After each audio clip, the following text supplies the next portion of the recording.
नमस्कार साथियों, स्वागत है परिवर्तन ज्ञान चैनल में। सर्वप्रथम आप सभी को जय श्री राधे कृष्ण।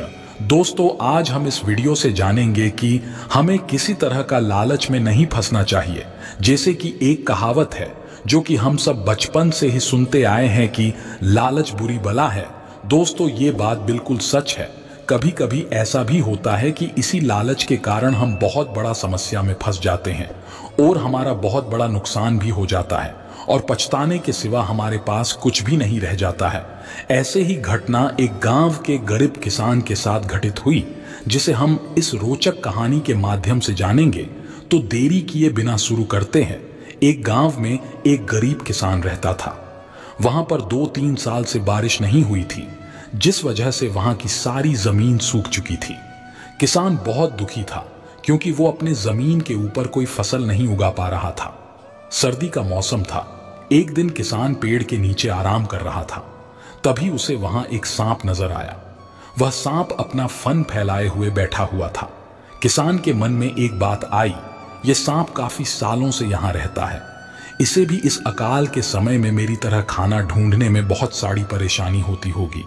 फिर गरीब किसान ने मन ही मन यह तय किया कि वो हर रोज सांप को एक कटोरी दूध पिलाएगा। अगले ही दिन किसान एक कटोरी में दूध ले आया और सांप के बिल के पास रखकर कहने लगा, हे नागराज, आपको मेरा प्रणाम। मैंने कभी ध्यान नहीं दिया कि आप भी यही रहते हैं। सूखे की वजह से मैं तो परेशान हूं और मुझे लगता है आपको भी परेशानी हो रही होगी। इसलिए अब से मैं रोज आपको एक कटोरी दूध पिलाया करूंगा। ये बोलकर किसान ने वो कटोरी वहीं छोड़ दी और वहां से चला गया। अगले दिन सुबह जब वो कटोरी लेने वापस आया तो उसने देखा कि कटोरी में कुछ चमक रहा है। किसान ने कटोरी को उठाकर देखा तो उसके अंदर एक सोने का सिक्का था। फिर किसान हर रोज सांप को एक कटोरी दूध पिलाता और अगले दिन सुबह हर रोज उसे एक सोने का सिक्का मिलता। एक दिन किसान को किसी काम से शहर जाना था और उसने अपने बेटे को यह जिम्मेदारी सौंपी। उसने अपने बेटे को कहा, बेटा, ध्यान से एक कटोरी दूध सांप के बिल के पास रख देना। किसान के बेटे ने अपने पिता के कहे अनुसार एक कटोरी दूध सांप के बिल के पास रख दी। अगली सुबह उसे भी सोने का सिक्का मिला। उसके बेटे ने सोचा कि यह सांप तो बड़ा कंजूस है, जरूर उसके पास बहुत सारे सोने के सिक्के होंगे, लेकिन यह तो हर रोज बस एक ही सिक्का देता है। अगर मैं इसे मार दूं तो मैं इसके सारे सोने के सिक्के ले सकता हूं। अगली शाम जब लड़का दूध देने के लिए गया तो उसने सांप को देखते ही उस पर डंडा से वार किया, मगर सांप भी सतर्क था। उसे डंडा तो लगी, पर उसने किसान के बेटे को भी डंस लिया। सांप का विष बहुत ही जहरीला था। देखते ही देखते किसान के बेटे की मौत हो गई और जख्मी सांप अपने बिल में वापस चला गया। जब किसान वापस लौट कर आया तो उसे अपने बेटे की मृत्यु के बारे में पता चला। साथ ही वह बहुत दुखी और क्रोधित होकर सांप के बिल के पास उसे मारने पहुंचा। तभी उसने सांप को देखा कि सांप को भी काफी चोट आई है। उसे देखते ही वह समझ गया कि उसके बेटे ने सांप पर हमला किया होगा। वो समझ गया कि परिस्थिति ही कुछ ऐसी हो गई होगी कि सांप ने उसके बेटे को डसा होगा। उसने हाथ जोड़कर सांप से माफी मांगी और सांप से अपने बेटे को वापस जीवित करने के लिए कहा। थोड़ी देर बाद सांप अपने बिल में जाकर बाहर आया और उसने किसान को एक जड़ी बूटी दी। गरीब किसान जड़ी बूटी लेकर अपने मरे हुए बेटे के पास गया। उसने उसके नाक के पास वो जड़ी बूटी रख दी। थोड़ी देर बाद उसका बेटा खांसता हुआ उठ खड़ा हुआ। जिंदा होने के बाद किसान के बेटे को उसकी अपनी गलती का एहसास हुआ। वो अपने पिता के साथ सांप के बिल के पास गया और उससे हाथ जोड़कर माफी मांगी और बोला, हे नागराज, मुझे क्षमा कर दीजिए। अब मैं किसी भी पशु, पक्षी या जानवर पर हमला नहीं करूंगा। मुझे क्षमा दान दें। सांप ने भी खुश होकर अपना सिर हिलाया और वापस अपने बिल में चला गया। दोस्तों, इस कहानी से हमें 2 सीख मिलती है। पहली सीख ये है कि लालच करना बुरी बात, और दूसरी सीख ये है कि हमें किसी भी निर्दोष जीवों पे हमला नहीं करना चाहिए।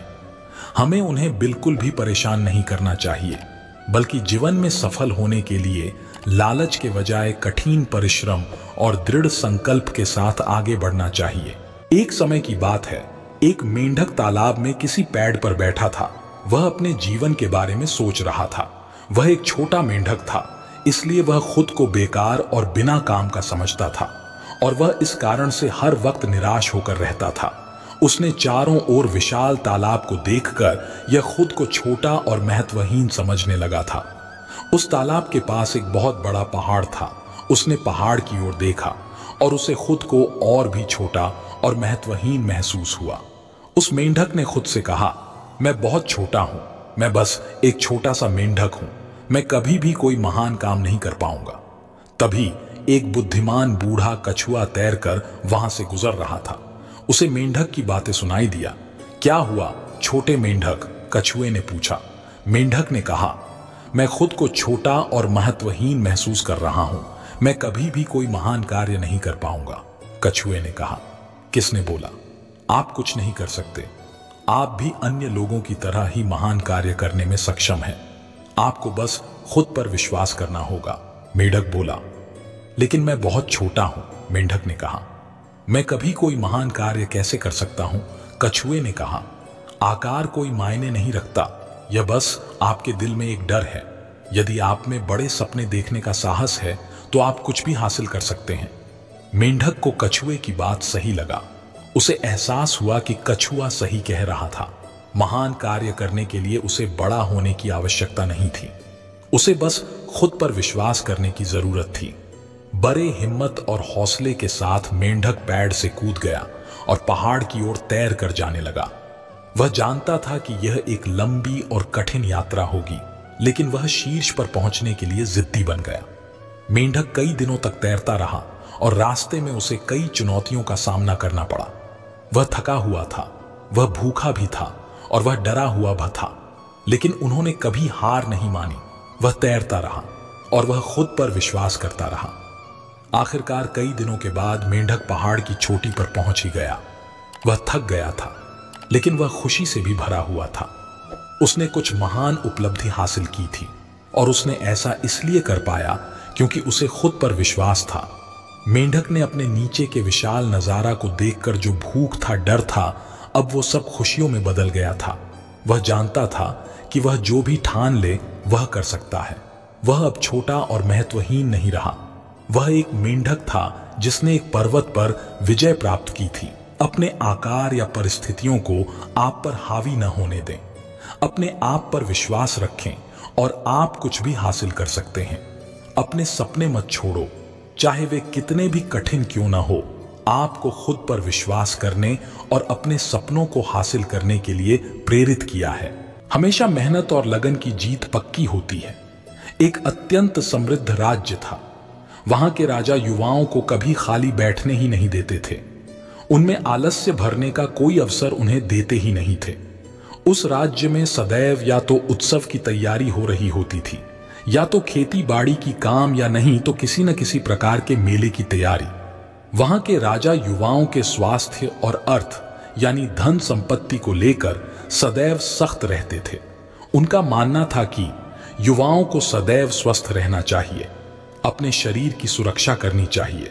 कोई भी ऐसी आदत या जीवन शैली नहीं अपनानी चाहिए जिससे उनका स्वास्थ्य खराब हो अथवा धन हानि हो। एक बार की बात है, खेती का समय समाप्त हो चुका था।